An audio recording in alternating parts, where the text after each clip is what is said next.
أهلا بيكم يا جماعة. خلونا نحكي حكاية خفيفة كده من الحاجات اللي بتحصل كل يوم بس واحنا مش واخدين بالنا. من كام يوم قررت أبقى شخص منظم وقلت خلاص من النهاردة مفيش تأخير.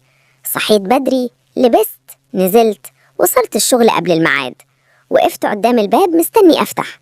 عديت 5 دقايق، 10، ربع ساعة، لحد ما البواب جه وقال لي: هو أنت مستعجل ليه كده؟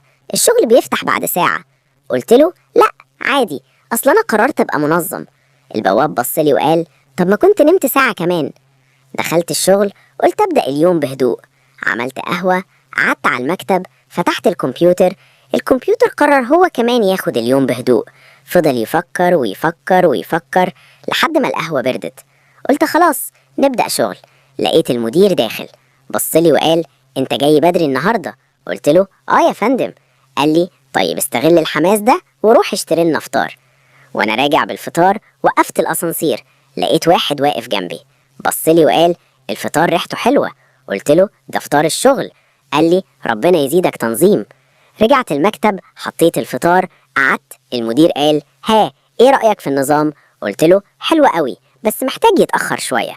وفي آخر اليوم وانا ماشي لقيت نفسي بتمنى حاجة واحدة بس، اني ارجع انسان عادي، بتأخر بس على الأقل بفطر في بيتي.